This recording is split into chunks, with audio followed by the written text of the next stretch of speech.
Aí ele, interessante. Deixa eu perguntar uma coisa, padre. Vocês vieram para cortar a nossa vibe aqui? A primeira pergunta foi assim, cortar a vibe. Did you come to kill our vibe? Né? Vocês vieram cortando, matar a nossa vibe?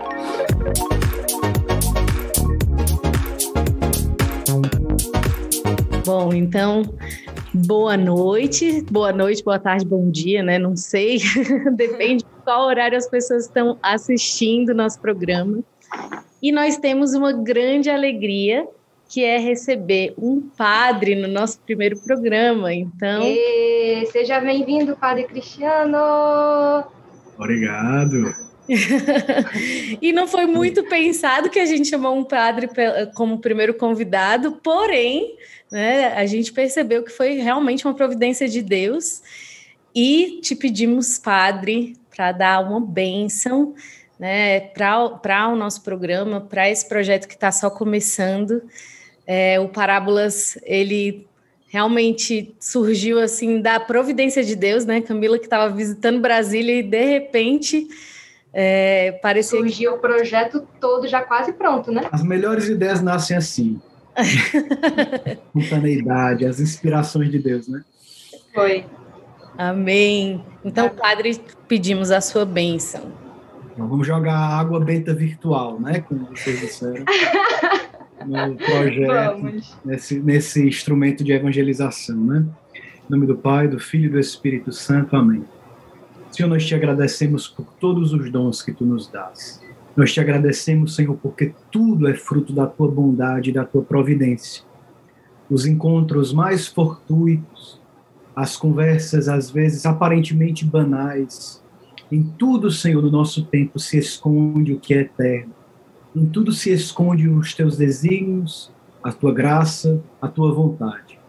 Te pedimos, Senhor, que dessa inspiração surjam frutos de eternidade, surjam frutos de alegria, frutos de renovação na vida das pessoas. Abençoa os equipamentos, abençoa a Drica e a Camila, abençoa o Parábolas, que tudo seja, Senhor, um instrumento da tua graça na vida das pessoas. Abençoa tudo e a todos, nós te pedimos, pela intercessão da Virgem Maria e do Arcanjo São Miguel. Em nome do Pai, do Filho e do Espírito Santo. Amém. São José, rogai por nós e providenciai. Providenciai. No ano de São José nasceu Parábolas, né? Realmente uma providência. Então vamos nos apresentar, né, Drica?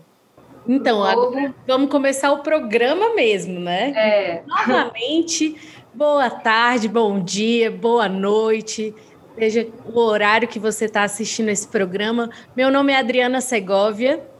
Eu sou Camila Oca e nós somos o Parábolas, o podcast mais missionário do Brasil, né? Que quase internacional agora, né? Quiçá do mundo.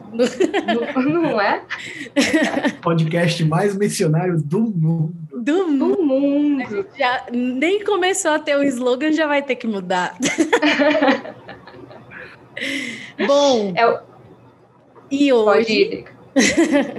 Hoje nós temos uma alegria de gravar o nosso primeiro programa com uma presença muito ilustre, porém, antes é muito importante explicar um pouco de qual que é a proposta do programa. Então, Camila, nos ajude aí. Como que vai ser o Parábolas? O que esperar do Parábolas? O que esperar do Parábolas? Bem, gente, o Parábolas ele é um programa de entrevistas onde nós receberemos em cada episódio um novo entrevistado, não é? E aí nós vamos sortear assuntos que vocês nos mandam pelas redes sociais. Já está aqui na cumbuca de assuntos que nós vamos sortear. E a partir desses assuntos nós vamos desenvolver a conversa do episódio de hoje. Então, é mais ou menos isso. Mas como é que foi essa inspiração toda, Drica? Vamos contar para eles também como é que foi toda essa inspiração para poder nascer o Parábolas. Então, tudo surgiu realmente de inquietações de coração, né? Inquietações principalmente com a evangelização. Tanto eu quanto a Camila tínhamos desejos e projetos diferentes, né? Já pensando em poder se tornar algo concreto. mas nenhuma das duas tinham dado passos, né? E só adiávamos os passos.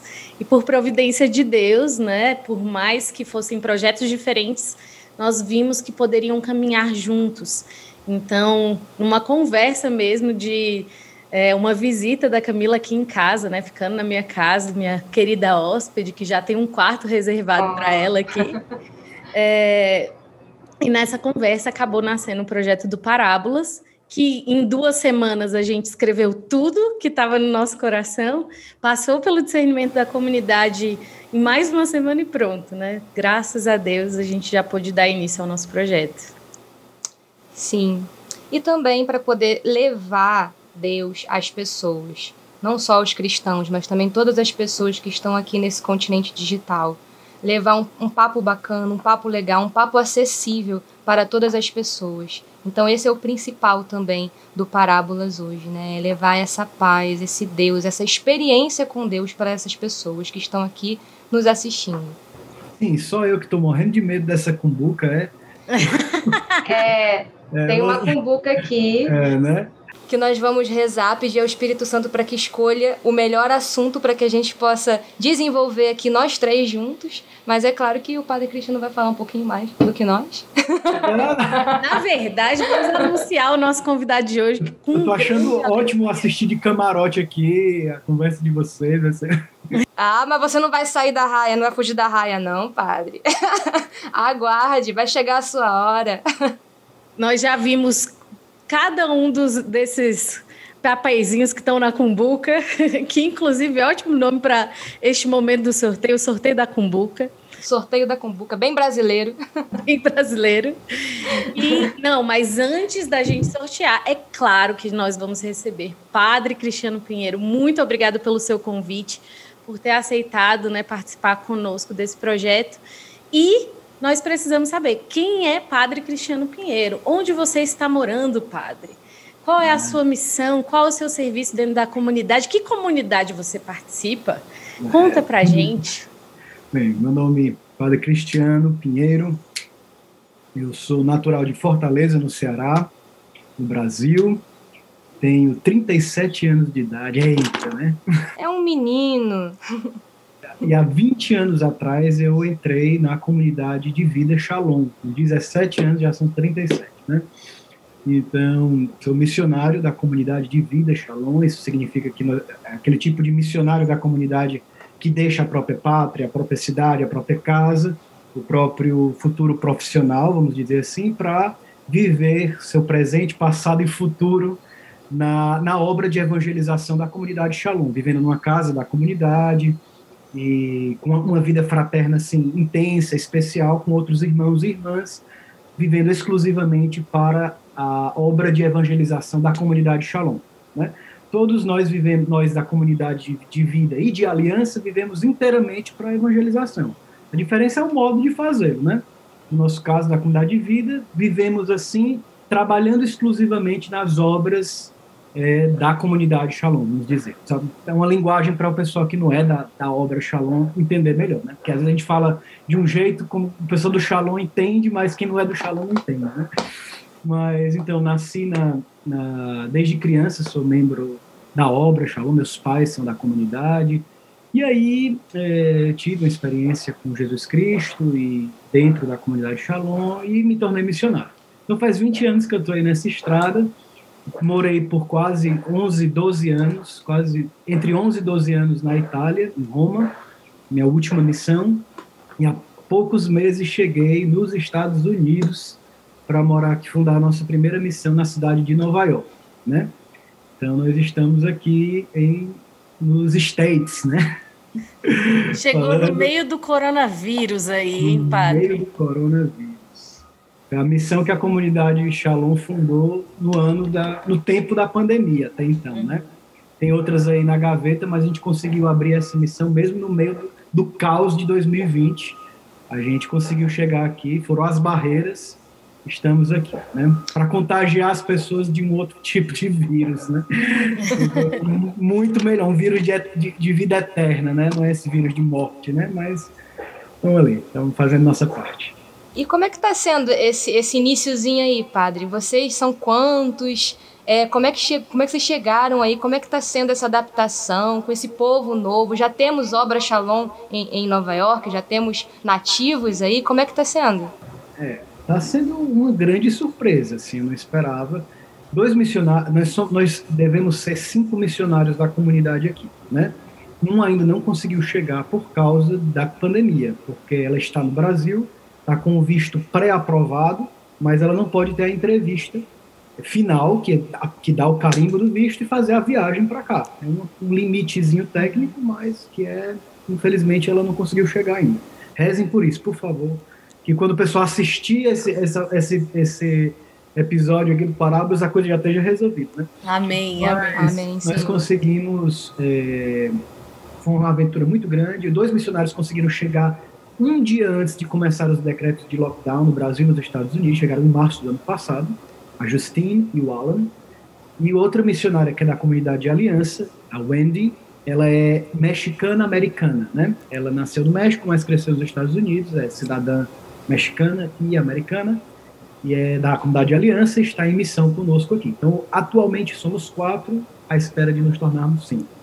E eu recebi meu visto no passaporte no último dia 8 de março de 2020, e no dia 10 de março de 2020, lockdown total. E os Estados Unidos fechou a fronteira para a União Europeia. E logo depois, os Estados Unidos fechou a fronteira para o Brasil. Então eu fiquei trancado na Europa, em Roma, na Itália, onde eu já morava. Graças a Deus, legalmente, porque eu era residente lá há muitos anos e tudo, mas sem poder viajar. Aí vai para o Brasil, sim, mas para ficar trancado no Brasil, é melhor ficar em Roma, onde eu já moro. Então ficou aquela confusão. Eu esperava ter chegado aqui em abril de 2020, só que eu fiquei em Roma até setembro de 2020, quando eu tive uma inspiração corajosa, né? Mas lá pelo México, o pessoal está conseguindo entrar nos Estados Unidos, pela fronteira aérea, né? Não terrestre. Sim. Aí eu peguei, e do Brasil se pode viajar para o México. Então, vou fazer o seguinte, vou me despedir de Roma, depois desses quase 12 anos, fizemos a despedida, com lágrimas, com tudo, depois de tanto tempo lá.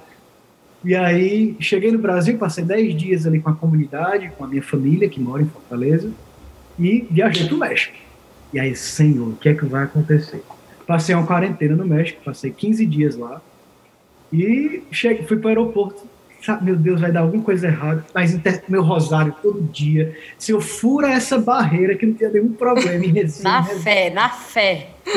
Com fé. E aí, no México, eu consigo, chegando no aeroporto, primeira coisa, o pessoal lá na companhia aérea, não, mas você passou 14 dias aqui, como é que a gente sabe que você está aqui 14 dias e tal. Minha senhora, está aqui o carimbo no meu passaporte, o dia que eu entrei no México e tal. Então, eu sei que no final das contas deu certo. Entrei nesse avião para Nova York. Cheguei aqui em Nova York. Quando eu cheguei, aí eu vi, né? Welcome to New York City, né? Uau. Oh my God! Eu cheguei aqui depois de tanta espera, né? Aí quando eu chego. Sonho americano começou. Mais ou menos. Aí a polícia disse assim: peraí, vamos aqui ter uma conversa. Me levaram para a salinha, né? Essa salinha, meu amigo. Já sobe aquele frio na espinha. Frio na salinha. Só que eles quiseram entender melhor por que eu tinha chegado, se eu tinha realmente vindo do Brasil ou não, porque eu não podia ter vindo direto do Brasil. Eu provei para eles com as datas que eu passei 15 dias no México e tal, aquela conversinha. O que você veio fazer aqui? Não, eu vim trabalhar pela igreja, eu sou padre de uma comunidade. E ele falou, ok, bem-vindo aos Estados Unidos. Eu, oh meu Deus, oh my God, né? E aí, graças a Deus, cheguei, né? E estou aqui há 4 meses já e tem sido uma grande aventura. Isso foi só a chegada, né? Tem tanta coisa para contar, é tanto milagre que tem acontecido aqui, uma fundação da comunidade, uma fundação da igreja, né? É os Atos dos Apóstolos, né? A gente está vivendo Atos dos Apóstolos 2021, né? 2021, ou 2020, que a gente chegou no finalzinho, né? É muita aventura, é muita inspiração do Espírito Santo, é muita... eu posso contar depois alguns episódios, né? Para enriquecer aqui nossa conversa, né? Mas até agora eu vou parar por aqui e vocês me perguntam. Mas conta pra gente, como que é a missão de Nova York? Como que é o nosso centro de evangelização aí, padre? Bem, hoje, o que é que nós temos aqui? A igreja nos confiou, nós moramos no Brooklyn. Nova York é dividido em 5 boroughs, não tem tradução, tipo 5 grandes bairros, grandes vizinhanças, assim, né? E tem Manhattan, que é a ilha lá no centro, né? Onde tem é a mais empresarial, e gente, assim, muito rica que mora em Manhattan, né? Esse povo muito, esses grandes empresários ou artistas e tal, né? Mas tem o Brooklyn, o Queens, Staten Island e tem também o Bronx, né? E o Brooklyn, ele é assim, o lugar mais descolado, né, de Nova York. A população jovem mora aqui no Brooklyn, ou vem curtir aqui no Brooklyn, onde tem os restaurantes, onde tem aquele pessoal, eu chamo os hipsters, né? Os hipsters são os jovens mais, assim, que se vestem com aquela roupa mais, assim, que tem coragem de viver. É o povo que não veio para se esconder. Quem veio para Nova York não veio para se esconder, veio para tentar algo, e gente muito ousada, que veio de outras partes dos Estados Unidos ou de outras nações do mundo, para tentar, tipo assim, eu vim para vencer, vamos dizer assim. Então a pessoa não... Quem quer uma vida escondida e tranquila, não vem para Nova York. Vai morar em outro canto, vai morar no campo, vai morar na montanha, vai morar numa praia. Quem vem para Nova York vem para provar de tudo, para mostrar que está vivo, entende? São pessoas assim, muito ousadas, né? Então, o que é que a gente tem que ser aqui? Muito ousado. Mas aí a gente veio morar no Brooklyn, né? Graças a Deus. É realmente o lugar ideal para a comunidade começar, né? Muito jovem. A gente está na maior... a gente mora num bairro do Brooklyn chamado Williamsburg e Greenpoint. A gente está numa linha entre Williamsburg e Greenpoint. Esse lugar é a maior concentração de millennials da cidade de Nova York. É a maior concentração de jovens da cidade de Nova York, né? Jovem adulto, né? Que a gente chama. E isso é muito bom, muito oportuno para a comunidade, que a comunidade Shalom tem essa primazia, essa prioridade de evangelizar os jovens, né, de estar com os jovens, de formar comunidade com os jovens. E através dos jovens para todos os outros, os mais pobres, as famílias, né, e os idosos, as crianças. Mas, e aí a gente tem uma casa, a igreja nos concedeu uma casa, ela tem 3 andares, uma casa da comunidade, e tem 4 andares se a gente contar com o basement, que é o porão lá embaixo, que a gente vai transformar numa grande sala de oração, já estamos trabalhando lá e tal. Assim, uma sala legal com jogos e com coisa bem legal. Mas também uma igreja. A gente administra uma igrejazinha pequena que chama San Damiano Mission, a missão San Damiano, que é a igrejinha que São Francisco de Assis, assim. San Damiano é a igreja onde São Francisco teve aquela experiência pessoal, com aquele encontro com Jesus crucificado, ressuscitado, né? E depois foi anunciar o evangelho. Então a gente sentiu assim, puxa, é muito oportuno, né? Porque um dos padroeiros, um dos baluartes da comunidade Shalom é São Francisco de Assis, né? Então essa igreja foi construída em 1911. Ela foi construída como igreja da Sagrada Família pelos eslovacos, os imigrantes eslovacos que chegaram em Nova York. Uau! E depois o bispo, nos anos 2000 e alguma coisa, transformou a igreja em San Damiano Mission, para ser um ponto de referência de nova evangelização. Então a gente está aqui, com as portas, na frente da nossa casa passa de tudo, né? De jovens de vários backgrounds, né? De jovens, há um bairro muito polonês, muitos turcos, muitos latino-americanos, muitos russos, muitos whatever, né? Gente de todo tipo. A gente escuta inglês toda hora, mas muitas línguas passando aqui. É um crossroads, né? Uma encruzilhada de culturas, né? Aqui a gente é todo tipo de cultura, muito grande. E dentro da nossa própria casa a gente tem muitas culturas, porque nós somos 4 missionários, 3 nacionalidades diferentes, né? 4, né? Porque uma das missionárias, ela tem 2. Né? Então, nós somos brasileiros, tem uma francesa, eu sou brasileiro e italiano quase, né? Porque também, como eu cheguei muito jovem na Itália, minha cabeça ficou muito assim, muito italiana, né? Mas assim, sou brasileiro, outro brasileiro, aí tem uma francesa que mora aqui, a Justine, e a Wendy, ela é mexicana e americana. Então, só dentro de casa, nós já temos um encontro de culturas muito grande, né? Sim. Então, e aí nós administramos essa igreja, eu celebro a missa todos os dias, temos adoração, e começamos agora um grupo aberto de oração nos sábados, que chama SNP, Saturday Night Praise, né? Porque tem um programa muito famoso aqui em Nova York, que chama Saturday Night Live, SNL, que é um programa de comédia muito famoso, que começou nos anos 70 aqui e passa nos Estados Unidos todo. E a gente criou uma versão S&P. Aí o pessoal, todos os New Yorkers ouvem, ai, que legal, vocês, uau, que muito engraçado, muito bom, muito criativo. Então a gente, enculturação, um ponto, né? Porque a gente conseguiu criar um nome do nosso grupo de oração aberto, que é que o New Yorker sente afinidade, né? Gostou. E começamos assim, já começou, graças a Deus todo mundo aqui está falando inglês e a gente pôde começar já a evangelizar desde o primeiro dia, né? Então é isso, a gente está vivendo dia a dia dessa forma. Que bom, bendito seja Deus. Agora, Camila, eu acho que não tem mais para onde fugir, não é mesmo? Tem a cumbuca dos assuntos que nós vamos falar. Na verdade, eu vou puxar um assunto, de repente a gente continua do que a gente está falando, de repente a gente muda completamente, ou de repente a gente insere, né, o que a gente está falando nesses assuntos aqui. Vamos lá, então? Vamos lá. Vamos lá. Fazer aqui. Peguei um papelzinho. Ó, povo, papelzinho. Vamos ver qual vai ser o assunto. Cultura pop e evangelização. Vamos continuar o assunto. Olha, eu quero dizer que é marmelada, porque quem indicou esse tema foi a Camila. Não foi marmelada. Tá na câmera que eu tenho todos os papeizinhos aqui.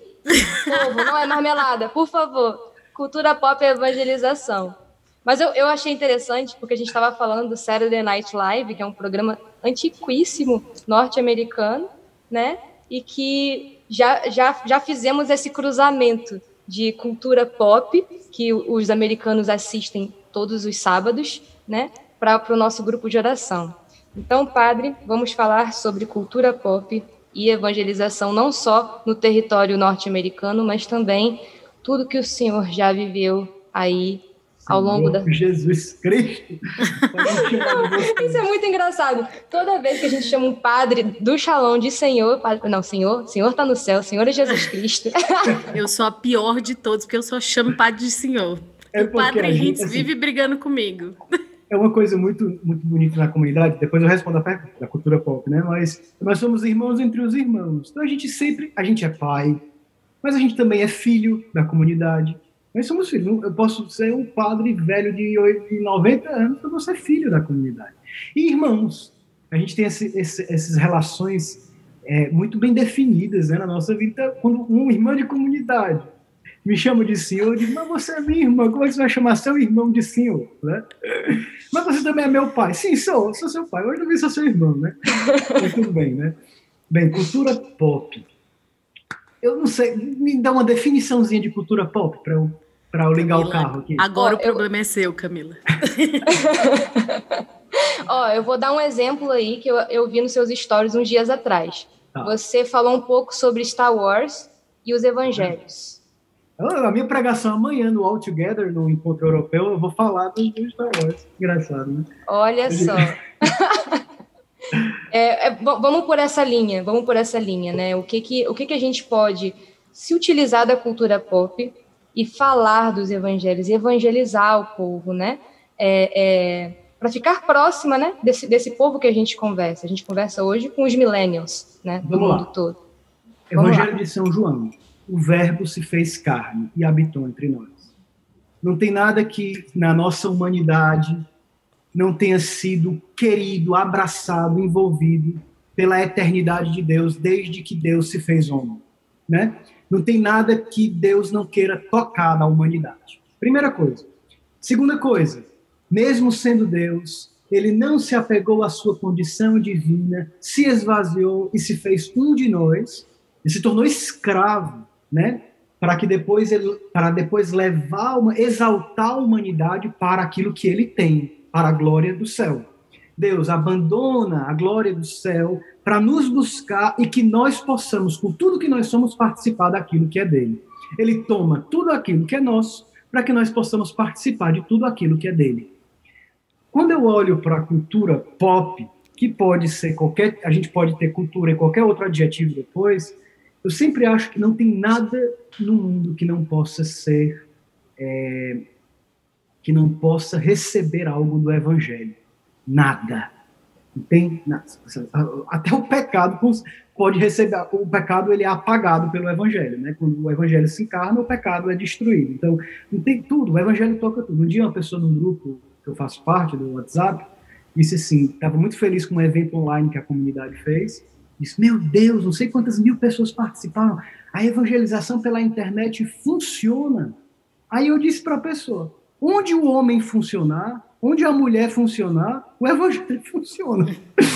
Porque essa boa nova que Jesus trouxe é para o homem e para a mulher, para a pessoa humana. Então não tem nada, onde quer que nós estejamos, o evangelho pode ir lá nos buscar, pode ir lá nos falar. Então, primeira coisa, não existe cultura impermeável ao evangelho. Não existe nada humano que seja impermeável, nada autenticamente humano que seja impermeável, resistente ao evangelho.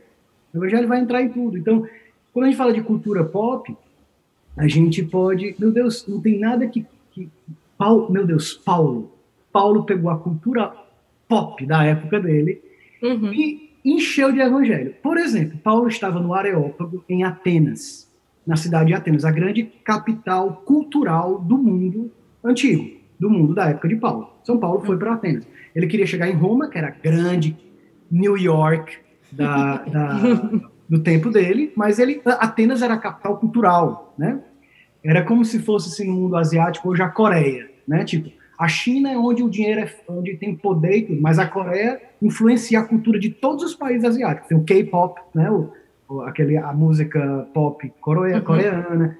Se você for nas Filipinas, for na China, for no Japão, todo mundo gosta de ouvir música coreana, ver filmes coreanos, entendeu? Como aqui no Ocidente, todo mundo vê filme de Hollywood, música americana, entende? Então, vamos lá. E Atenas era uma produtora de cultura na época de São Paulo. A cultura pop o inglês da época de São Paulo era o grego. Era a língua grega.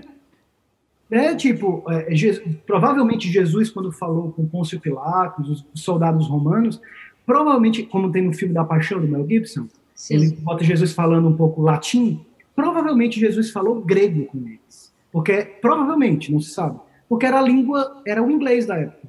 Tipo, se eu for em Roma, for na Itália, e não falar italiano, eu vou tentar falar inglês, né? Na primeira língua que você tenta... É possível que essa pessoa fale inglês. O grego era isso, o grego era essa língua cultural e tal. E aí São Paulo chega no Areópago, que era um lugar onde se discute, era um mercado, era um lugar de discussões, de disputas filosóficas e tal, e ele começou a citar uma poesia, quando ele está lá, atenienses, né, os deuses, ele fala do Deus desconhecido e tal, e ele começa citando uma poesia da cultura pop, da cultura popular grega, que os gregos conheciam. E depois, lá na Grécia, São Paulo precisou usar um instrumento da filosofia ou da poesia grega para para tornar compreensível a mensagem evangélica. Entende? Então, é muito interessante que a gente hoje... a gente tem que falar a língua das pessoas para conseguir abrir o coração delas para plantar a semente do evangelho, né? Então, eu não vejo nenhuma incongruência, não vejo nada é tão hermeticamente fechado que não possa ser invadido, né, pelo evangelho, né? E a cultura pop, ela é uma... A gente pode... Aí São Paulo foi criativo, citou os poetas, citou os autores gregos, né? Então, a gente hoje fez um grupo de oração, por exemplo, com uma sigla parecida com um programa pop, que nem cristão, é até anticristão, se a gente for olhar para alguns tipos de piada que se faz, né?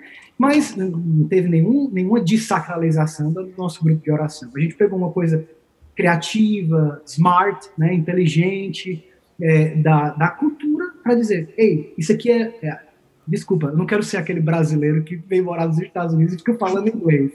Eu não quero ser essa pessoa, mas eu estou sendo essa pessoa.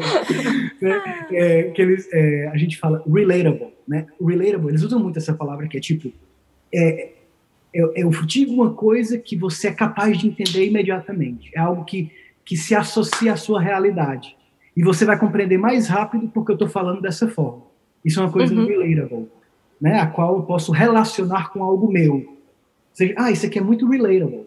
Isso é algo que você fala e que eu rapidamente assimilo porque na minha vida eu entendo. Então, o S&P, né, o SNP, é relatable. É a cultura pop. A gente pega emprestado aquele veículo cultural para dar para as pessoas algo muito maior do que o veículo em si, que é Cristo. Né? Mas o veículo é próprio da humanidade, né? Eu acho bonito os poetas, né? Os poetas, eles são capazes de recriar a palavra, né? A palavra vento significa o ar em movimento, mas o poeta transforma vento em espírito, transforma vento em intuição, transforma vento em música. Então, a palavra é recriada, a palavra se transforma. O evangelizador, o missionário, é um poeta de Deus. Ele recria o mundo. O mundo tá aqui, o SNL. Eu vou recriar esse parâmetro pop, essa cultura pop, e com a poesia, né? com a poesia evangélica, né? que vai permear de evangelho aquela realidade cultural. Né? Tem que ser poetas, né? A gente tem que ter essa capacidade de recriar parábolas, né? Como as parábolas do evangelho. Jesus, ele é um místico.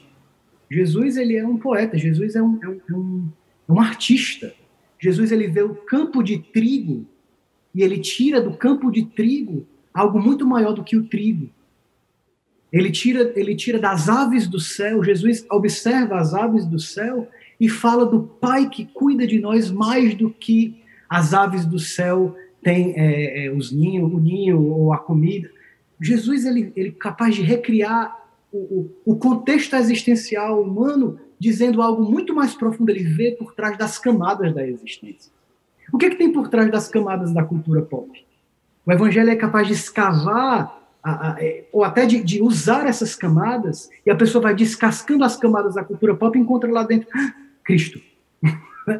Então, é isso aí, né? Parábolas, né? As parábolas. Parábolas. Bom, não sei se... Não, eu tenho certeza, na verdade, que você não vai saber, mas a primeira vez que eu te vi foi na Jornada de Madrid, e você estava lá apresentando, né, o Palco Brasil, acho que era o nome.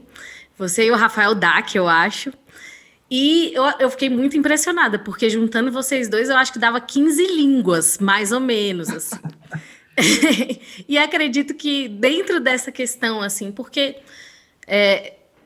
vendo essa questão da cultura pop, é como se a gente estivesse alcançando aquela pessoa, né? Como Cristo se abaixou para estar conosco, né? Então, nós entramos na realidade daquelas pessoas ali que precisamos alcançar e vamos até ela fazendo o que for necessário, né? Como colocando a cara que for preciso, né?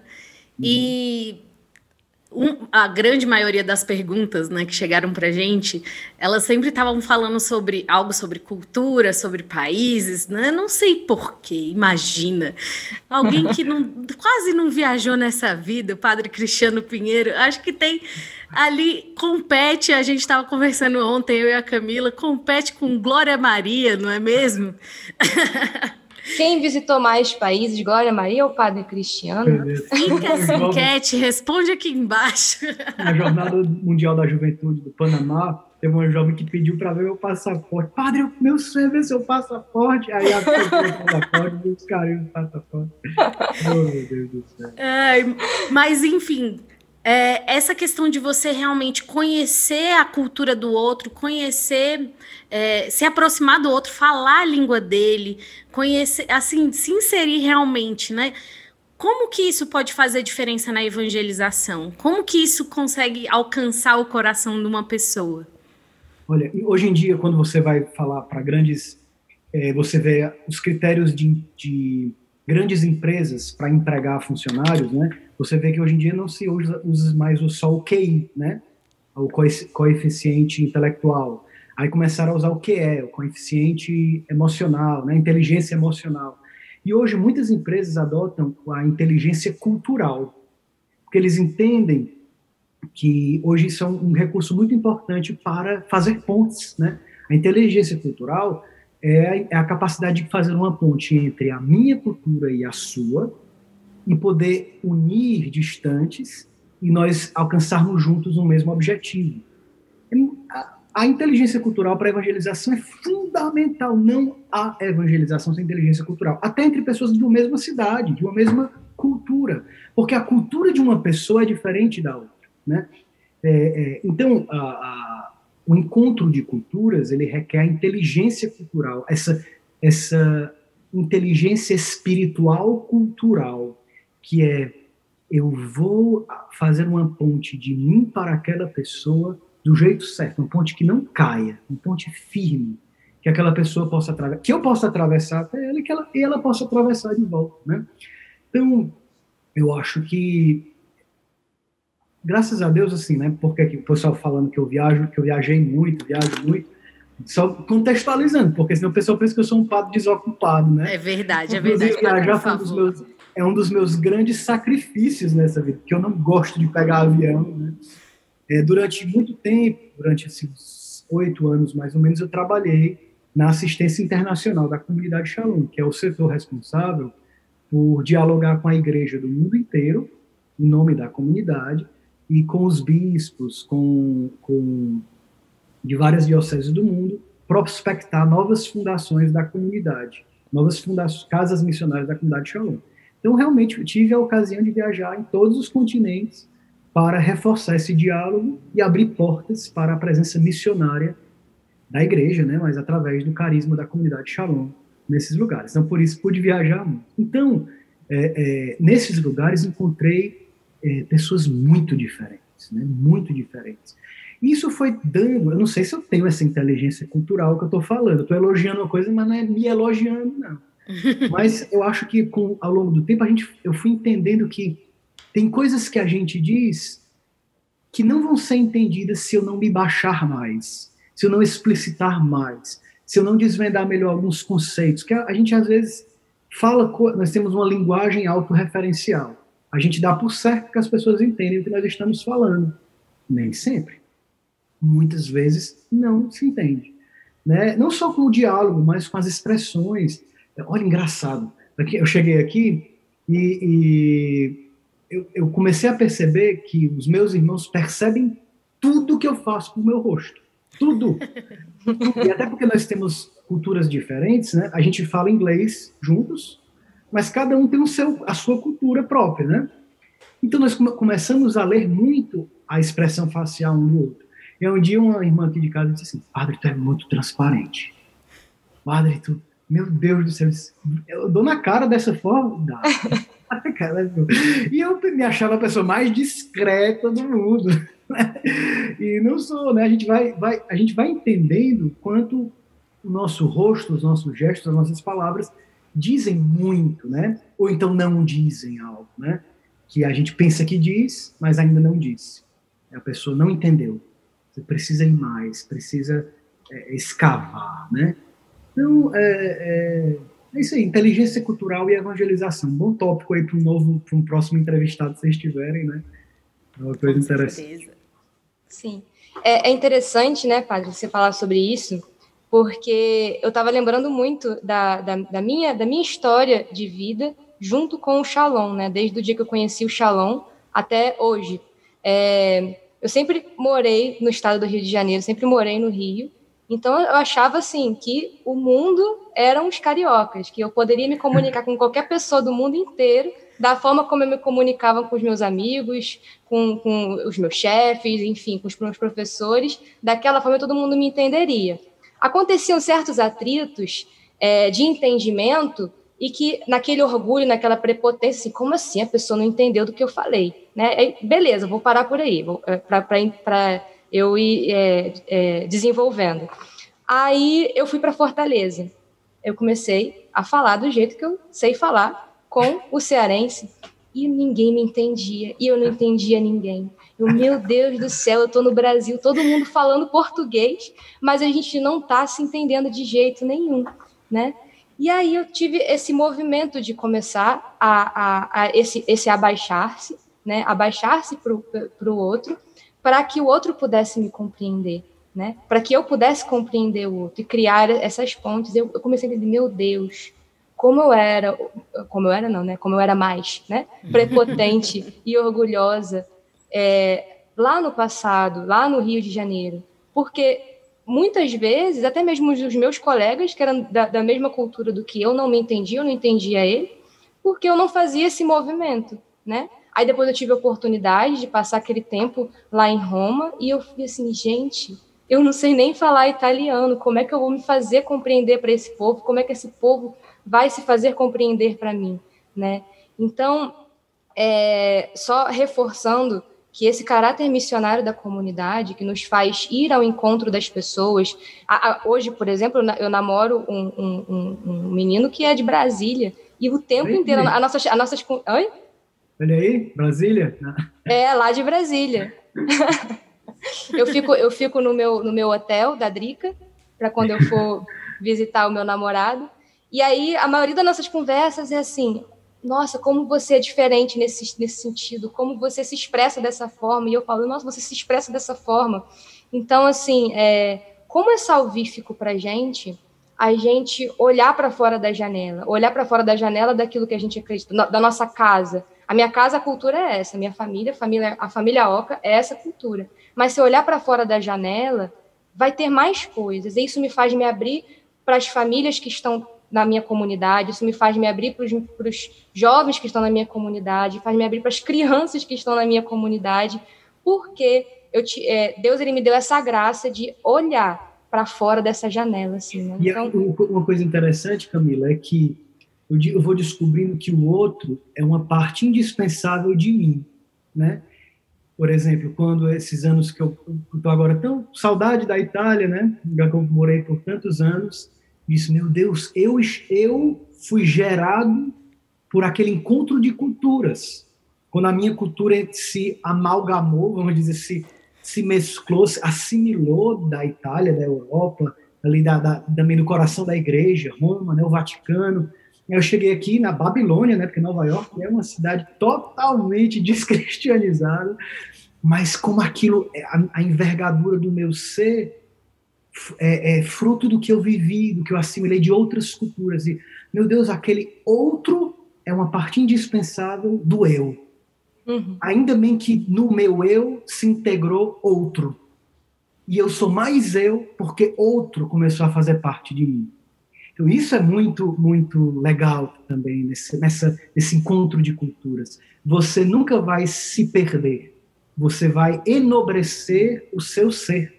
Você vai ser mais você mesmo, através do encontro com o que é outro de você, com o que é alheio, ou alieno, né? ou extra você. O que é extra, na verdade, intra. E quando é assimilado, integrado, não falando um discurso politicoide ou globalista, não. Estou falando do encontro de culturas mesmo, não é assim de ceder a fazer um compromisso ou perder o meu para poder ter outro. Não, é engrandecer o meu, a minha catolicidade, a minha universalidade, a nobreza do meu ser, que vai encontrando mais e mais a sua plenitude, porque outro de mim começou a integrar a minha vida, né? Não é assim que acontece entre um marido e uma mulher. Tá aí, a Dica pode falar, ela é casada aí, não é casada há 20 anos, né? Mas na experiência de 2 anos, né? Na experiência de quase 2 anos, já se pode ver o quanto aquele outro era uma parte indispensável do eu, né? Então, um missionário, ele tem que estar disposto. Quando a gente fala de desposar uma cultura, eu tenho muito medo de uma banalidade dos termos. A gente começa a repetir termos e eles vão perdendo a sua força, mas é nobre, é grande você falar de desposar uma cultura. Significa que não é eu perco para dar lugar a outro, eu me alargo porque agora em mim tem mais do que o que tinha antes. Entendeu? A minha alma é enlarguecida, engrandecida, engrandecida, né? Porque agora tem mais de mim. Né? Um outro se mostrou essencial para mim, para que eu seja eu em plenitude. Né? Isso é um pouco até da questão da castidade, né? Porque esse relacionamento, assim, de não querer, talvez, mudar a outra pessoa, que ela faça o que eu quero, anular a outra pessoa, né, faz parte dos nossos relacionamentos, da grandeza dos nossos relacionamentos, até essa dimensão assim de aceitarmos que somos diferentes, né? Acredito que todos os relacionamentos, né, sejam de amigos, seja de matrimônio, seja de namoro, todos esses relacionamentos passam por atritos, normalmente, pelas diferenças de criação, pelas diferenças culturais, pelas diferenças de gosto, enfim, são tantas as diferenças, mas isso é a grande beleza. Eu me recordo que quando eu tive minha experiência com Deus e depois fui, enfim, buscar o meu lugar na igreja, e a partir disso eu comecei a conhecer a igreja, né? E como eu conheci tantas expressões de uma só igreja, né? Tantas belezas assim de uma só igreja. E é nessa dimensão também, né? Nós não devemos nos diminuir porque somos diferentes, né? Mas de fato nos enriquecer, né? Hoje eu me alegro muito, eu acho que a Jornada de Madrid, inclusive, né, ela foi esse grande despertar de eu olhar para a igreja, e eu sou apaixonada por ser católica. Eu sou apaixonada por fazer parte da Igreja Católica, exatamente por essa pluralidade da Igreja Católica, que acolhe vários tipos de pessoas diferentes, né? E assim também com os meus irmãos, né? Cada um é diferente um do outro, e é uma grande riqueza, né? E nós devemos não tentar diminuir o outro porque ele é diferente, mas, de fato, nos enriquecer, como o senhor falava. Forte. Olha, você. Forte, né? Um dia, hashtag, fui visitar um bispo em Manila, nas Filipinas, o cardeal Tagle. E agora, recentemente, foi enviado para Roma, agora é o responsável o dicastério da propaganda fide, né, da evangelização dos povos, mas ele foi o arcebispo de Manila por muitos anos, e aí a gente, nas tratativas para abrir a casa da comunidade lá nas Filipinas, fui de manhã visitá-lo, né, meu encontro com ele foi pela manhã, ali no café da manhã, depois do café da manhã, lá para as 10 da manhã. Aí ele chegou na sala dizendo, me desculpe pelo meu atraso, né, atrasou uns 10 minutos, assim, é porque eu estava num café agora com os embaixadores de vários países aqui. Meu Deus, era Pentecostes. Era ele dizendo, né? Era Pentecostes, era meu Deus, a Jerusalém Celeste, porque o embaixador dos Estados Unidos estava do lado do embaixador do Iraque, que estava do lado do embaixador do Irã, que estava do lado e começou a falar de países meio inimigos, assim, e os embaixadores numa mesa, comendo juntos, né? Dialogando, né? E naquele momento não existia barreiras entre eles, né? Todos pegando o pão de uma mesma mesa. Isso é muito significativo. Forte. Comer de uma mesma mesa é participar de uma mesma vida, né? Você está na mesa com as pessoas, eu dou muito valor ao momento da mesa. Uma mesa, para mim, é uma liturgia, sabe? É sagrado, porque você participa da vida das pessoas, né? E é muito bonito que o cardeal falou que estava aquelas pessoas quase de povos inimigos partindo literalmente o mesmo pão. Como não pensar um pouco na Eucaristia, né, num momento como esse, no café da manhã, que é um pão que é um pão que não é mais pão, né, no nosso caso, no sacramento, mas que linguagem eucarística, que experiência eucarística é essa desse encontro de culturas? Como todos nós podemos nos tornar um mesmo, né? Se nós fizermos uma ponte de mim para ti, né? Isso vai salvar o mundo. O encontro de culturas salva o mundo. 2015 tinha acabado de ter um atentado em Paris. Vocês lembram quando teve a invasão do Bataclan, aquela boate em Paris, que mataram o pessoal do Charlie Hebdo, aquele jornal? Vocês lembram, né? Sim, sim. Uhum. Aquele período bem conturbado, 2015, a gente tinha um congresso de jovens marcado ali, em Évry, do lado de Paris. E foi uma confusão do mundo, porque os pais não quiseram mais deixar os filhos viajar, né? Eram jovens de 18 países do mundo indo para Paris para participar do primeiro congresso Shalom internacional na Europa, e aí teve um atentado na semana do congresso. E só sei que nós, tomando todas as precauções devidas e tal, quisemos realizar um encontro. Estavam inscritos inicialmente quase 600 jovens, e acabou que só foram uns 300. Mais 300 de 18 países. E o que nós vivemos lá, naquele clima de guerra, porque um povo entrou em ódio contra outro povo, uma religião entrou em ódio contra outra, uma cultura entrou em ódio contra outra, nós estávamos fazendo um encontro de 18 nações diferentes, compartilhando a mesma vida. Eu disse, meu Deus, isso é salvífico. Quando a igreja é católica, quando a igreja é um só corpo feito de muitos, ela salva. A gente fala a linguagem da paz. Meu Deus, aqui esse menino não entende a língua daquela menina, mas eles estão partilhando de uma mesma vida. É a mesma vida, o mesmo espírito que está sendo derramado sobre esse menino, está se derramando sobre essa menina. E eles são um, mesmo que eles não falem a mesma língua, né? Então isso é muito, muito salvífico, é profético para a igreja, né, e para o mundo. Ai, Deus, como é bom ser igreja. E como é bom ser Shalom também, né? Porque eu e Camila somos da comunidade também, Shalom. Não falamos antes, mas também somos. Sim, somos. Eu sou neodiscípula Shalom. Olha só, daqui a pouco vou ter um sinal. Mas eu acho isso muito interessante, conforme você ia falando, padre, eu ia me indagando, né? Será que, então, à medida que a gente vai se abrindo ao outro, mesmo que eu aqui na minha cidade, na minha paróquia, na minha comunidade, à medida que a gente vai se abrindo ao outro, a gente também vai se conhecendo cada vez mais e tendo cada vez mais conhecimento de nós mesmos e da nossa verdadeira identidade, daquilo que nós realmente somos. Porque se o outro me completa, se o outro diz quem eu sou, eu vou cada vez mais descobrindo a minha identidade. E ao descobrir a minha identidade, eu me aproximo mais de Deus, né? Então, eu me indagando aqui enquanto você falava assim, né? Então, à medida que eu vou me dando ao outro, o outro vai entrando na minha vida, no meu coração, eu também vou descobrindo Deus através desse outro, né? Uma filósofa, gente. O outro está dentro de Deus. Deus é constante relação de um com o outro. Em Deus tem 3 pessoas. A alteridade, o outro, está dentro de Deus. Deus é um outro em frente de um outro. E o amor entre esses outros 2 é um outro, um terceiro.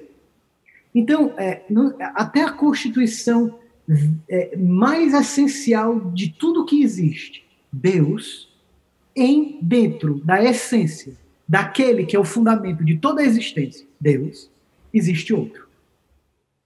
Então, como é que a gente pode prescindir de encontrar também a nossa realização plena, se não vivendo para os outros, né? Com os outros, para os outros? Ninguém descobre o valor da própria vida em si mesmo. Só descobre o seu valor quando você descobre o seu valor para os outros. O que a minha vida pode ser para os outros? Pronto, aí você descobre o que ela é para você.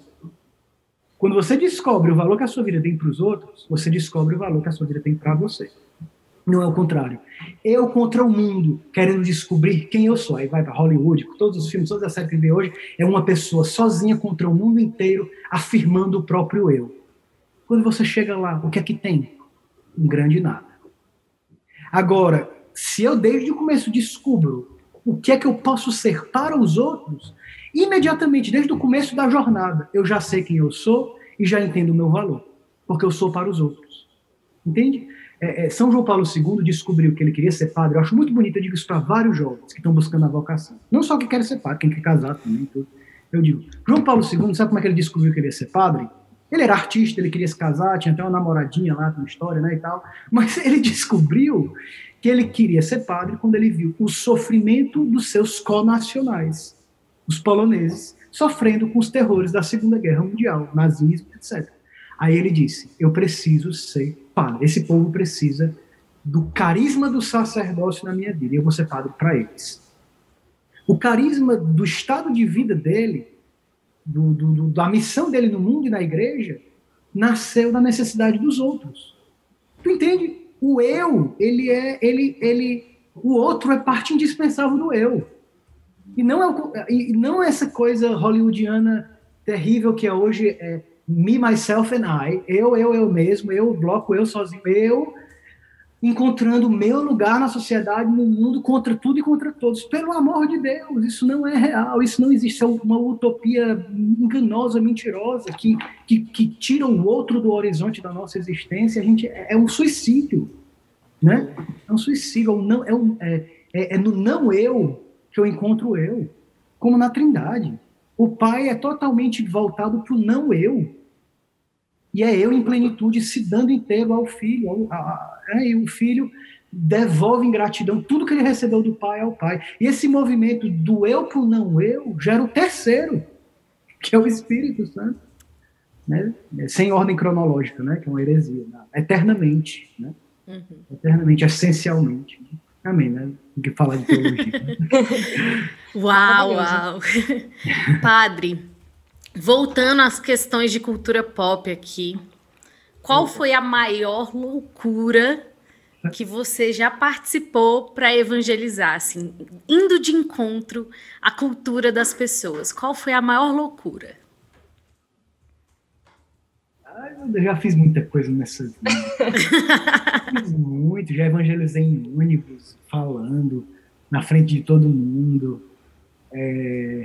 Já falei em metrô, no avião tremendo, com turbulência. Em metrô? Uma pessoa precisava de uma libertação do avião, e a turbulência horrível, e eu rezando pela criatura. Quanto mais eu rezava, o avião só faltava cair. Mas deixa eu ver, uma loucura. É que são tantas ocasiões, né? Eu evangelizei no metrô na época do Natal, cantando no metrô. Uma loucura. Deixa eu dizer uma loucura que aconteceu aqui. É legal, é interessante. Pronto, é uma recente. 2 loucuras eu vou contar. Primeiro, dia 1 que nós chegamos aqui na missão. Day 1. Chegamos, mudança. A gente veio. Eu cheguei em Nova York, depois fui para Boston, passamos uns 20 dias lá com os irmãos de Boston, que tem uma casa da comunidade lá, e viemos de vez para Nova York para fundar a missão. Chegamos aqui com alguns irmãos de Boston que vieram nos ajudar para aquele dia de mudança, né? Leva a cama para cima, a cama para baixo, as meninas não querem esse guarda-roupa, muda esse guarda-roupa, muda aquela... E os homens trabalhando feito condenado, né? E a menina só assim, não, aqui não.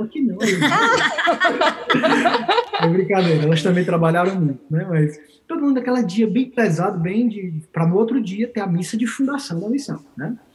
Dentro de casa, então a gente arrumando tudo, e deu 10 horas da noite, aí uma festa bem forte aqui fora de casa. Festa pesadona, festa ravezona assim, dá pesado. E é bom, uma ocasião muito boa para nós encontrarmos os peixes grandes desse oceano da cidade de Nova York, né? Estão aqui na nossa porta, né? E aí, aquela festa lá e tudo, 10 e pouco da noite já estava muito cansado, né? Estava vestido assim de padre, com clésima, tudo, né? E fui para a porta de casa para terminar o meu rosário. Peguei meu rosário, rezando, se vou aqui terminar esse dia com Nossa Senhora, né? E aí o que é que acontece? A frente da nossa casa é com uma avenidazinha, mas a festa acontece na lateral da casa, certo? Onde tem a casa, aí tem uma igreja que a gente administra, é na frente da festa. Só que a frente da casa é para a avenida, não tem a festa, certo? Eu fui me sentar na frente da casa, na escada, com o rosário, passei 3 minutos lá, começando a rezar, um jovem da festa vem, me vê sentado e vem. Não fui nem eu que fui encontrar o jovem. O jovem pulou, o peixe pulou dentro dentro do barquinho. Saiu do aquário, rapaz. O jovem veio e disse assim, você é o padre que veio morar aqui nessa casa? Aí eu disse assim, já estava totalmente por dentro da situação, ele, né? Aí eu, sim, vim morar aqui, cheguei agora. Você veio com outro, vocês vão ser 5 padres morando aí, não é? Eu disse, não, na verdade não é 5 padres, 5 missionários, tem, e comecei a explicar, né? Aí ele, interessante. Deixa eu perguntar uma coisa, padre. Vocês vieram para cortar a nossa vibe aqui? A primeira pergunta foi assim, cortar a vibe. Did you come to kill our vibe? Né? Vocês vieram matar a nossa vibe? Aí eu olhei assim, não esperava essa pergunta. Né? Aí eu disse, que é isso, cara? Não, de jeito nenhum e tal. Não, porque não tem nada residencial aqui na zona, nós estamos fazendo nossas festas aqui, tem um parque aqui na frente, é um lugar bem interessante mesmo, com restaurantes, mas não é muito residencial esse nosso perímetro aqui, né? Acho que morando aqui tem a gente, a comunidade, né? Então, eles fazem festa até a hora que quer, tinha poucas reclamações para a polícia, né? E agora estavam vindo morar 5 religiosos ali. Então, agora vão matar as festas, né? Assim, acho que é a concepção deles.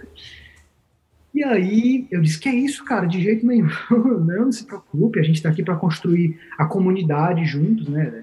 A comunidade de sentido largo, né? A sociedade, a comunidade local, né? O bairro e tal. E estamos aqui para servir, tudo, não se preocupe, tal. Não, tal, porque não tem nada residencial aqui, tudo. Eu sou DJ, e eu vou ser... Isso era uma quarta-feira, tá? E a quarta-feira já era a festona, que a festa é quarta a domingo, non-stop, né? Agora, com o coronavírus piorou um pouquinho, de novembro para cá, as festas não estão acontecendo, mas eu sei que quando chegar agora o verão, primavera, o verão, vai ser pancada, a gente já está esperando, né? Isso é bom, é uma oportunidade para evangelizar. Mas, por enquanto, aí ele, desse dia, estava festando e tal, ele disse, não, porque sexta-feira eu sou o DJ da festa, e eu queria, assim, que ninguém cortasse e tal, a festa e tal. Eu tô aqui lançando minha carreira, com meu CD e tudo. Pessoal, o meu primeiro dia em Nova York. Não era o segundo, o terceiro. Primeira noite, ia dormir, botar a cabeça no travesseiro pela primeira vez na história, na minha missão, morando começo aqui, né? do sonho americano. O começo do American Dream. E aí Don't kill my vibe. Don't kill my vibe. Aí eu disse assim, não se preocupe, cara. Depois você me pede um feedback, como é que foi o som da festa. Não, porque eu tô vendo que as suas janelas não são a prova de som e tudo, depois vocês vão achar ruim. Não se preocupe não, a gente vai conversando. E graças a Deus, dentro de casa, dá pra ouvir a festa, mas não dá pra ouvir também como se estivesse lá dentro, né? Depois eu descobri. Mas bem, pra frente. Aí a gente começou ali, e padre, você vai trabalhar aqui nessa igreja, né? O que é que você vai pregar nas suas homilias? Porque eu cresci cristão, eu fui criado cristão, mas hoje eu sou budista, eu tô mais Aqui eles são assim, eu sou espiritual. Eu não sou religioso, eu sou espiritual. É o refrão dos jovens aqui. Não religioso, mas espiritual. Todos dizem isso. Pelo menos aqui nessa zona, né? Então ele é meio budista e tal. Aí eu disse que eu ia falar nas minhas homilias. Rapaz, eu vou falar sobre tanta coisa. O sentido da vida, o que o poder de Deus fez na minha vida e testemunhar esse poder, esse amor de Deus na minha vida. Eu comecei a falar, aí ele disse assim, padre, aí aqui foi o negócio, né? Então você acredita em higher power? Higher power, o poder do alto, né? Higher power, o poder mais alto, né? Aí eu disse, claro que eu acredito em higher power. Aí ele começou a chamar higher power de HP. Tudo aqui eles transformam em sigla, é impressionante. HP é HP, né? Higher power. Higher power. Aí ele, porque HP e tal, ele falando, né? Eu disse, pois é, cara, tudo na minha vida se explica pelo HP. Tudo. Eu deixei minha casa, deixei minha terra e tudo para trabalhar por Deus, pelas pessoas, por bem das pessoas, por causa do HP. Né? Aí eu comecei a entrar em cultura pop. Hashtag né? HP. Hashtag HP. Cultura pop. Né? Eu peguei o que ele estava me dando e revesti de evangelho, né? E disse, eu estava falando do Espírito Santo. E ele estava falando do poder cósmico do universo, sei lá, mas vamos fazer a ponte entre mim e ti, entre a tua cultura e a minha, né? Aqui para ser concreto no que a gente estava falando, né? Vou fazer um ponte, eu não vou quebrar a ponte, não vou chamar o higher power dele de Deus. Eu vou chamar de higher power até enquanto ele entender, né? É Deus. Eu sei que é Deus. Eu sei que o poder de Deus, o Espírito de Deus é Deus. Mas ele deixou fazer uma ponte. Um dia que ele puder atravessar, ele vai, né? E aí a gente começou a conversar e tal. Foi muito legal. E aí ele disse assim, padre, pois vem conhecer os teus vizinhos. Desse jeito. Father, come and meet your neighbors. Né? Vem conhecer os teus vizinhos. Aí eu olhei, assim, quando eu olhei para trás, os meninos da comunidade que tinham vindo comigo tinham chegado. Porque já pensou eu, sozinho, de padre, entrando na festa, na rave pesada. Ia ser muito constrangedor, ia ser talvez até perigoso, e talvez poderia me colocar numa situação delicada. Mas os meninos chegaram na hora, né? A minha turma chegou, né? E aí eu olhei para eles viram o rapaz me convidando e disse, vamos conhecer os vizinhos. Aí eu olhei para os meninos, né? Eram 2 meninos da missão de Boston e o outro rapaz daqui, da missão. Uau. Aí, pessoal, vamos conhecer os nossos vizinhos? Aí os meninos, bora, padre, bora, né? Bora. E aí a gente entrou na festa. A festa mesmo, assim, é uma maconha e bebida. E eu o padre, né? O padre entrando no primeiro dia. Loucura pela evangelização. Entrar numa rave com maconha e sair pura maconha. E aí eu entrei, os carros parando perto para vender cocaína. Não. A gente via os carros pretos, paravam e vendiam o saquinho de cocaína. Festa normal dos jovens, né? Porque a gente tá de igreja, mas os jovens, uma festa normal. O mundo não parou porque a gente se converteu, né, padre? Exatamente, o mundo não parou porque a gente se converteu, exatamente. E ainda mais em Nova York. A gente vê nos filmes, não é a vida, a arte imita a vida também. A vida imita a arte imita a vida. Sim. É normal, é verdade o que está acontecendo. Então, aquele clima, né? E aí, eu entrando nas rodas, ninguém com máscara, coronavírus ali all over the place, né? Todo não existe coronavírus nesses lugares. Lá. Aí eu disse, eu vou pegar o coronavírus hoje, não tem mais. Eu vim viajando o mundo inteiro sem pegar esse negócio, eu vou pegar agora, não tem. Eles estavam fundando uma nova cepa. Maconha com álcool. De alguma forma você ia sair dali. Eu ia sair chumbado de alguma coisa, né? Então, entrei naquela situação e os jovens começaram a falar e conversar. Aí chegou um deles que era russo, americano, mas filho de russo, né? Aqui todo mundo é filho de alguma coisa que não é americano, né? É tipo Brasília, Brasília é assim. É muito internacional, é muito, muito internacional. Aí ele disse, padre, eu já bebi 7 cervejas e hoje eu vou chegar até 12. Então, aí ele disse assim, reze aqui por mim, para que eu consiga beber as 12 que eu quero. Desse jeito. Deus. Meio com chacota e com simpatia. Foi um jeito simpático, brincando, mas assim, né? Reze por mim, meio... Entendeu, né? Não foi assim me ofendendo, não, mas foi fazendo um de simpáticozão, né? Aí eu olhei pra ele bem fixo, mas acho que foi uma coisa que deu do Espírito de Deus. Acho não, veio. Eu olhei pra ele nos olhos e disse, meu filho, não se faça mal. Olha, não se faça mal. Não hurt yourself, né? Assim, não se machuque. Pronto, não se machuque. Não machuque você mesmo. Aí ele olhou para mim, ele olhou de volta, você vê que ele acolheu aquele lá e disse assim, morto de bêbado, né? Father, I love you. Aí me deu um abraço. Deu um abraço dizendo que me amava, aí me abraçou. Saiu cheirando as ovelhas, padre. Saiu cheirando as ovelhas. Foi impressionante aquela noite, né? E esse higher power pra lá e pra cá, que a gente continuou falando do higher power com outro rapaz, o Choki, né? Que é o apelido dele era Choki, o que veio falar comigo primeiro, né? E foi interessante porque no outro dia, o dia que a gente fundou a missão, dia 22 de outubro, era a festa de São João Paulo II. E o ofício das leituras desse dia, que é a homilia de abertura do pontificado de São João Paulo II. E aí ele diz, o que é que João Paulo diz? Eu quero ser um servidor do higher power. Na tradução em inglês diz, eu vou ser um servidor do poder de Cristo, do poder mais alto de Cristo. Senhor, faz-me servidor deste poder. Ele podia ter dito que era servidor do Espírito Santo, servo dos servos de Cristo, servo do servo de Deus, mas era o servo do poder de Deus. E eu fiquei muito impressionado. Foi uma loucura, porque realmente, assim, não sei se foi a maior loucura que eu já fiz, mas foi uma loucura recente, né?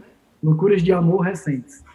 Em 20 anos de vida missionária tem muita loucura, né? Que a gente faz por amor. Essa loucura foi recente, foi local, né? Foi aqui onde eu estou. E foi muito interessante, porque no outro dia... E quem me deu essa palavra? Que era a palavra de Deus para o meu ministério aqui em Nova York. Entrou no DNA da minha missão. Quem me deu? A cultura pop. Voltando, né? Quem me deu a chave de leitura para a minha missão? Os jovens. O meu povo. A cultura do meu povo. Até a visão distorcida de religião do meu povo.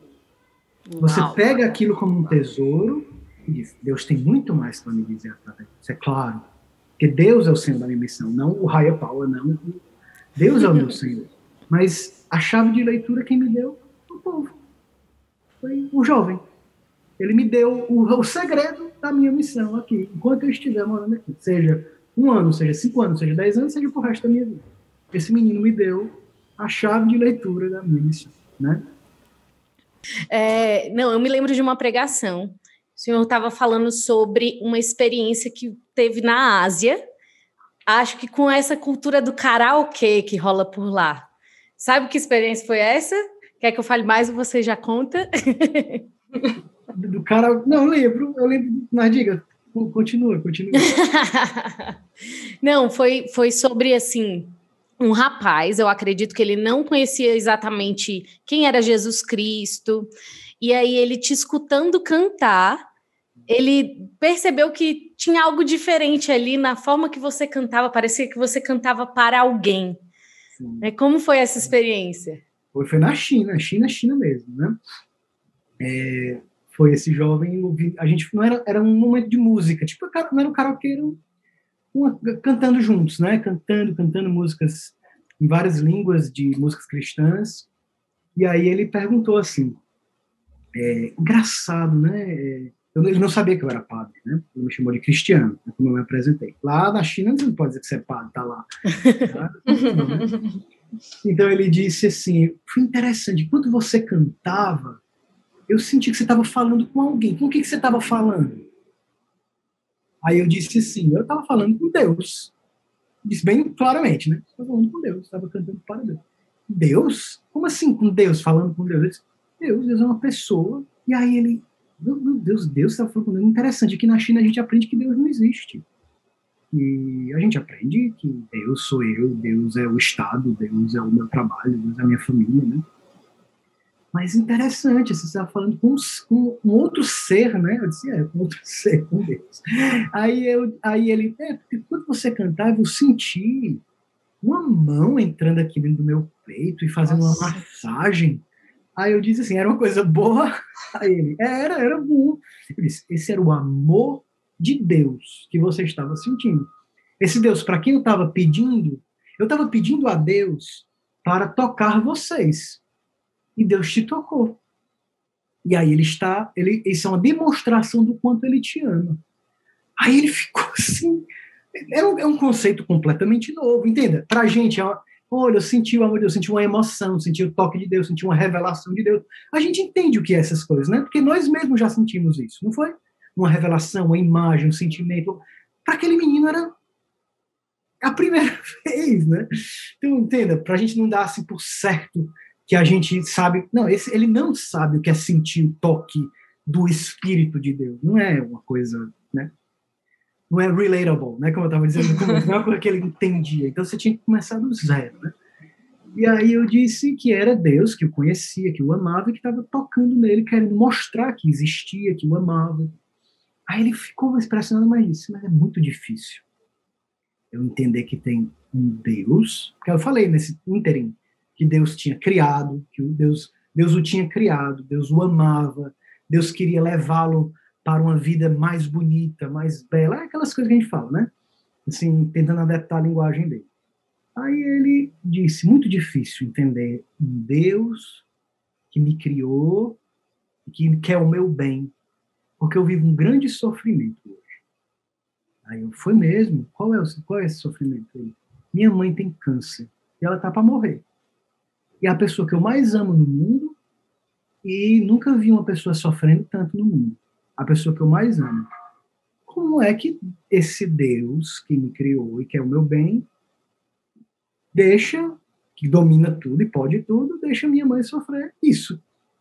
Tá entendendo? Não é honesta essa pergunta? Honesta. É totalmente assim, pronto, acabou com a minha evangelização.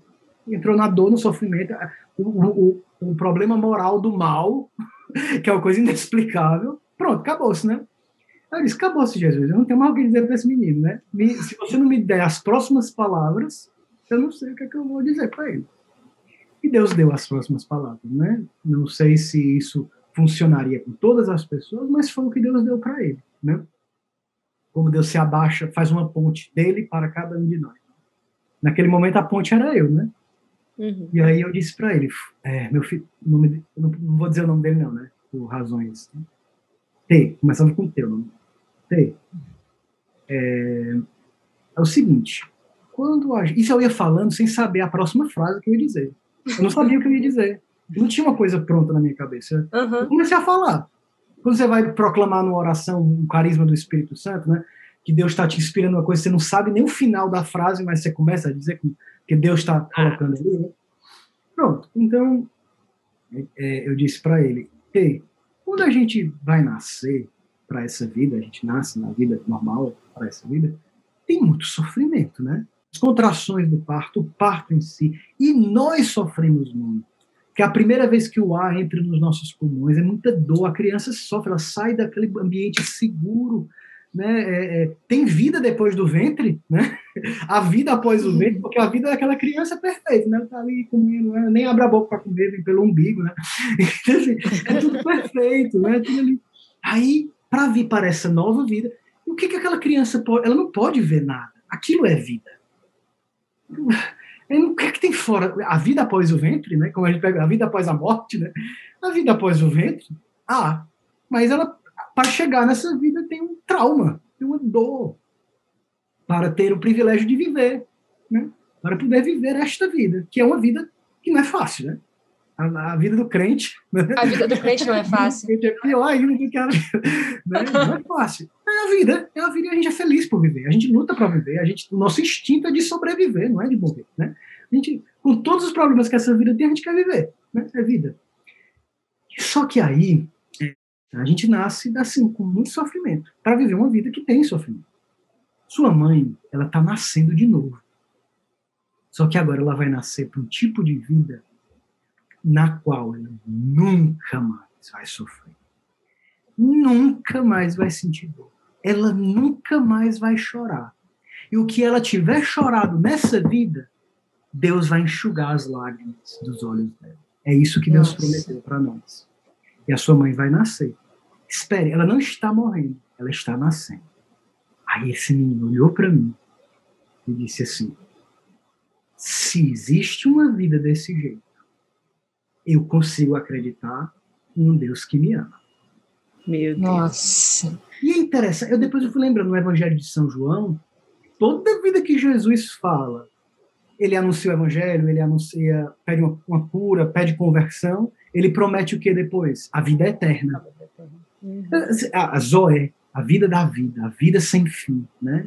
Em grego tem 3 palavras para vida, né? E Jesus, no Evangelho de João, usa muito a palavra Zoé, a vida, o núcleo, a vida da vida. Né? Não é só a vida biológica, só a vida psíquica, a vida intelectual. É a vida que não tem fim. E é interessante, sem dizer esses conceitos teológicos ou uma grande pregação sobre o amor de Deus, aquele menino, mas era a pregação de Jesus, sem eu perceber, né? Que é falando de uma vida sem fim. E as pessoas têm sede disso. Por que as pessoas fazem tatuagem? Porque elas querem uma coisa que não se apague na vida delas. Meu Deus, é tão simples. Eu nunca faria, não quero fazer isso com o meu corpo. Mas eu entendo que quem faz quer alguma coisa que diga na sua carne, para sempre. A pessoa quer, no fundo, que alguma coisa na vida dela se eternize. Eu entendo por que um jovem faz tatuagem. Ele pode até não entender. Eu tinha pensado desse lado.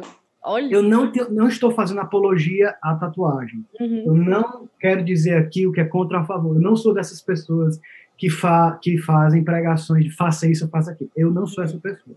Eu só quero interpretar um fenômeno. Sim. Jovens querem algo que dure para sempre. E todas as pessoas, na verdade, não só jovens, todos querem algo que dure para sempre. E Deus, que é eterno, desapareceu do horizonte das pessoas. Eu vou botar pelo menos uma coisa tangível na minha carne para dizer isso aqui vai durar até eu morrer. Minha mãe vai me abandonar. Minha namorada, meu namorado, meus amigos vão acabar me traindo. Meu emprego não vai durar para sempre. A minha vida já me decepcionou muito. Deixa eu botar alguma coisa na minha pele que eu sei que vai durar para sempre. Sabe, tem isso no coração das pessoas. Claro, pode ser que a pessoa faça tatuagem por algo muito mais banal, né? Mas ela não sabe que aquilo vai durar para sempre. Ela não corre aquele risco de marcar para sempre assim mesmo, né? Então, isso para mim é interessante. Quando eu disse para aquele menino que tinha uma vida que não terminava, e a vida que, exatamente como Jesus prometeu, como o Apocalipse promete, ele enxugará todas as lágrimas dos nossos olhos. Aquele menino entendeu, isso acredita. Isso aqui dá, isso explica. Isso, né? Aí, interessante, passou 2 meses, eu tinha voltado para Roma já, e eu recebo uma mensagem do rapaz. Cristiano, hoje minha mãe nasceu para aquela outra vida. Muito obrigado por dizer que essa vida existe. Muito obrigado por me revelar que essa vida existe. Foi, né? Um momento assim muito bonito. Não foi uma das maiores loucuras que eu já fiz, mas foi um dos momentos mais bonitos que eu já vivi, né? De evangelização. Né? Forte. Forte. Eu tô aqui, assim, atônita com todas essas coisas que foram ditas nos últimos 30 minutos. Desde a rave dos seus vizinhos até agora, eu não sei como reagir. Exatamente. A nossa vida em Cristo é uma aventura muito grande, né? A gente parar para contar histórias, né? São muitas pérolas, muitas parábolas, né? Sim. Que a gente vai encontrando na nossa vida. Bom, padre, eu não sei. Aliás, Camila, tem mais alguma pergunta? Cultura pop? Não. Então podemos partir para o desafio final? Vamos para o desafio. Padre, se prepara. Porque essa é só a primeira de muitos que virão, né? Desafios que virão. Mas o intuito é chegar no final dos episódios e encontrar uma parábola que Deus falaria sobre esse tema. Então, padre, o que você acha? Como seria essa parte, que é a parte fundamental do podcast, eu não estava lembrando. Eu estou aqui abrindo para pescar. Qual é a parábola desse episódio, padre?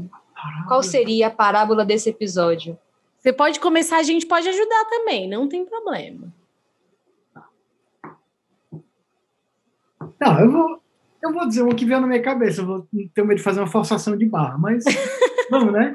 Eu acho que vai ser uma forçação de barra de qualquer jeito, padre. Obrigado por acreditar tanto em mim. Brincadeira. É porque a missão é muito alta. Quem escrevia as parábolas era Cristo, escrevia não, falava, né? Então a missão é alta. Vamos ver. Não, eu vou propor uma. Se vocês quiserem pensar em outra, também, tá certo? A parábola que eu vou propor de Jesus, será que não é assim?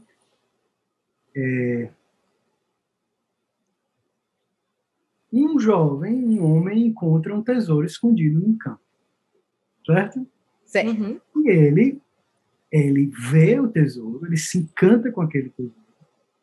Depois ele vai, vende tudo que tem para comprar o tesouro e ficar com a pérola. É assim que acontece no reino de Deus, né? Sim. E eu acho que essa é um pouco a parábola da minha vida. Eu acho que com tudo isso que eu fui contando, vamos dizer que essa pérola é como um poliedro. Ela não é uma esfera. A esfera a gente sabe o outro lado pelo lado que a gente está vendo. Um poliedro, ele é todo irregular. Ele é uma riqueza, uma surpresa a cada instante, né? Uhum. Vamos dizer que essa pérola, que foi a vida em Cristo que eu recebi, que nós recebemos, ela é uma surpresa ela é uma riqueza, mas uma surpresa a cada instante. Você vai girando e tem sempre uma coisa nova para contar. Eu pensei que eu já tinha visto de tudo, viajando o mundo inteiro, morando no coração da igreja em Roma. Meu Deus, com 4 meses em Nova York, eu vi que eu não vivi nada, né? Assim. Eu estou vendo outra face do poliedro, que é o mesmo tesouro. É o mesmo Cristiano que há 20 anos atrás deixou a sua casa e tudo para ficar com a pérola. Mas o que eu estou vendo da riqueza dessa pérola é completamente novo, original, único, né? Não é mais do mesmo, não é uma fotocópia do mesmo. É totalmente novo, né? Acho que isso é um pouco a parábola da minha vida, né? E uma outra parábola, foi bom que essa parábola deu tempo para pensar na outra. É uma parábola que eu acho que tem a ver com tudo que eu contei, né? Nada depende de nós, não é a gente que faz. Tudo que eu contei para vocês, eu não sabia o próximo passo que eu ia dar. Eu não sabia a próxima palavra que eu ia dizer. E eu lembro quando Jesus ele fala assim, é assim que acontece no reino de Deus. Não é assim no nosso critério humano. A gente é imediatista, a gente é eficientista, a gente quer tudo na agora, é Instagram, é instantâneo, é agora. Jesus é assim. É assim que acontece no reino de Deus. Um homem semeia o campo. Ele semeia, pá, ele joga. É isso que ele faz. Passa o dia, passa a noite, e o terreno por si só tem a força de fazer brotar. Jesus diz, Evangelho de Marcos, se eu não me engano, capítulo 4, eu acho, se eu não me engano. Memória protestante, hein, padre? Aí, o terreno por si só, ele tem a força de fazer a semente brotar. Passa a noite, o dia, o homem dorme e acorda, não sabe como foi que aquilo cresceu. Só sei que ele chega no final e vê a colheita pronta para ele. Né? E eu vejo que é esse o mistério da vida missionária. Não é um protagonismo da nossa parte. Exige humildade, paciência e confiança. O terreno por si só faz brotar o que nós semeamos. Hoje eu vejo coisas acontecendo na Itália que eu tenho certeza que eu participei da semeadura, mas nem estou lá para a colheita. Né? E foi necessário paciência, né? Da minha parte, quase 12 anos de paciência para ver frutos, né? Frutos que eu nem vou colher, mas o mundo, a igreja, os jovens colhem. Né? E nós somos semeadores, incansáveis. Né? E não existe terreno impermeável para o evangelho, foi isso que eu falei. O terreno por si só tem força de fazer brotar a semente. A semente é toda planta em potencial. Só Deus sabe quando ela vai brotar, mas ela foi lançada. Né? Então, eu acho que essa é a parábola da nossa vida, da minha vida missionária. Confiança, humildade e paciência. Aqui em Nova York, eu não espero que daqui a 3 meses nós tenhamos 5 grupos de oração, uma alma da cidade, a evangelizar tudo. Eu sei que tanta humilhação, tanto erro, vou errar tanto, né? Me decepcionar. Mas não é assim o caminho, não cabe a mim. Quando eu menos esperar, um dia eu vou acordar e ver uma colheita que o Senhor preparou para mim. Né? Isso para nós, para a igreja, né? Não para mim, para nós. Né? Com certeza. Forte! Amém! Meu Deus! Rapaz, estou rezando aqui. Olha, daqui a pouco... Ainda bem que sou eu que vou editar. Ainda bem que sou eu que vou editar, porque eu vou rezar de novo com tudo isso aqui que foi dito no Parábolas de hoje. Eu acho que dá para fazer mais ou menos uns 5 retiros pessoais, assim. Retiro pessoal dá para fazer. Dá para fazer. Tranquilo. Já estou aqui revendo a minha vida missionária. O que eu estou fazendo da minha vida? Bom, agora é um momento também muito especial. Tudo está sendo pela primeira vez, né? O padre, nossa cobaia. Cobaia. Mas, padre, nós queremos pedir um breve momento de oração para todos que estão nos escutando também poderem experimentar. Vamos ajudar a semente, né, a germinar. Então, padre, é com você. Em nome do Pai, do Filho e do Espírito Santo. Amém. As tuas parábolas, Jesus, elas nos contam como as coisas acontecem na tua lógica divina.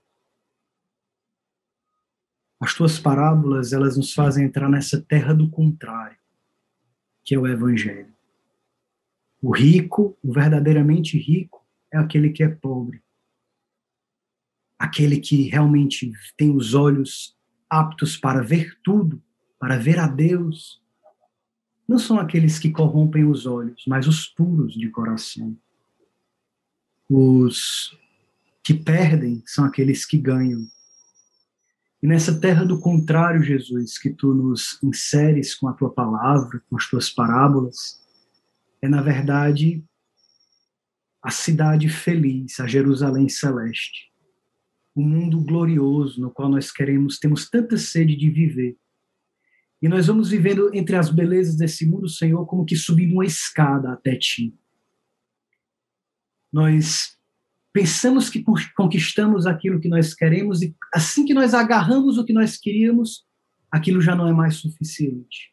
E depois nós agarramos uma nova coisa e aquilo não é mais suficiente. E quando conquistamos mais uma coisa, aquilo não é mais suficiente. Porque no fundo, Senhor, não tem nada nesse mundo que, na verdade, preencha o nosso coração. Só o que é teu pode nos dar o que nós temos buscado. Obrigado, Senhor, por contar parábolas que vão tirando o nosso coração desse mundo e levando para o teu. Que vão desprendendo o nosso coração dessas insatisfações terrenas e nos fazendo olhar para ti. E quanto mais olhamos para ti, mais se alegra o nosso coração. E quanto mais olhamos para ti, mais o nosso coração diz: é isso que eu estava buscando. É isso que eu queria para mim. Eu te louvo, Senhor, por essas parábolas, por essas imagens, essas palavras recriadas que tu nos contas para fazer o nosso coração desejar aquilo que ele foi criado para possuir. A vida eterna, a Zoé, a vida sem fim. Nós te louvamos, Jesus, e te peço que todos aqueles que ouvirem esse podcast, assistirem esse episódio e os tantos outros que virão, que eles possam entrar nessa tua terra do contrário, ter a vida revolucionada, transformada, e começar a olhar mais alto, mais longe, e ter o coração mais feliz. Ave Maria, cheia de graça, o Senhor é convosco. Bendita sois vós entre as mulheres, e bendito é o fruto do vosso ventre, Jesus. Santa Maria, Mãe de Deus, rogai por nós, pecadores, agora e na hora de nossa morte. Amém. Em nome do Pai, do Filho e do Espírito Santo. Amém. Amém. Muito, muito, muito, muito, muito obrigada. Foi muito obrigada, incrível, padre. Mas ainda não acabou. Obrigada, é quase o aleluia, né? Acho que nunca acaba. Vai ter uma prova, valendo nada mais, nada menos que 1000 pontos, né? Exatamente. Não, mas são coisas simples agora. Padre, indica um livro para quem está nos escutando. Um livro? Aquele, padre. Eu indicaria aquele. Oh, Deus. Um livro cristão, um livro... O que você quiser, livre. Tá, eu vou indicar. Tem tantos livros bons, meu Deus. Não, mas para... Oh, Jesus. Olhando para a biblioteca, pedindo uma luz. Acho que... Não, vou jogar uma aqui. Tá? Deixa eu dizer uma coisa simples, né? Eu acho que a gente está num tempo que a gente precisa... Vocês já leram O Irmão de Assis? Já. Pronto. É um livro, assim, muito, assim, ele vai inflamando o coração da gente, assim, com o desejo de coisas mais altas, né? Eu leio de tudo, sabe? Eu leio muita teologia, eu leio filosofia, eu leio outras línguas, eu leio literatura. Aí eu podia dizer aqui os meus livros preferidos, mas acho que O Irmão de Assis, eu acho para você que está escutando, ele vai colocar no horizonte da tua vida um homem, um jovem, ferido de amor, e que teve condição de fazer assim, a reviravolta da própria vida, né? Assim, pelo Espírito de Deus, São Francisco de Assis. Então, O Irmão de Assis é um livro que eu recomendo, porque vem agora no meu coração, não é porque está na minha wishlist, ou porque não sei o quê, é porque veio agora no coração e eu recomendo. Certo? O Irmão de Assis. Assim é melhor. Laranhaca, né? Maravilhoso. Eu ia pegar o meu aqui, mas eu acho que a minha irmã vocacionada pegou ele, né? Que a gente, no Vocacional Shalom, é um livro obrigatório. É maravilhoso, maravilhoso. Adorei. Última coisa, padre, uma indicação. Quem que você quer aqui no Parábolas? Chama... Vai editar, né? Chama uma pessoa legal. A Gabriela Dias. Anote, vamos anotar. Gabriela Dias. Muitas experiências, muitas parábolas para contar. Ali tem história para contar. Perfeito. É uma missionária da comunidade Shalom também. Assistente apostólica da comunidade. Isso. Tá? Bom, padre, muito obrigada. Agora sim, né? Pela sua participação, pela sua disponibilidade, generosidade, pela profundidade da partilha, né? Meu Deus, começamos com um nível muito alto agora, né? Muito alto, graças a Deus. Pois é. Que bom, foi uma honra, uma alegria. Obrigado por pensar em mim assim para começar, né? Me sinto assim muito insuficiente, muito um irmão, né?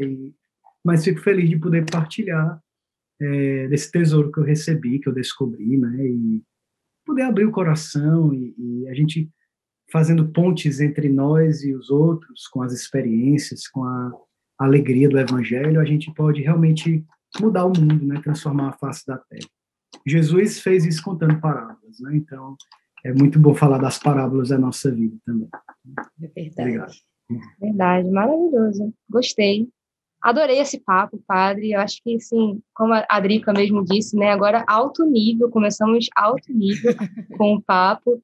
Eu espero que os nossos ouvintes, eles sejam tocados como nós fomos tocadas aqui, nesse dia de hoje, nessas poucas horas hoje, né? Eu fico muito feliz de tê-lo aqui conosco. Muito, muito, muito obrigada mesmo. É isso. Deus abençoe.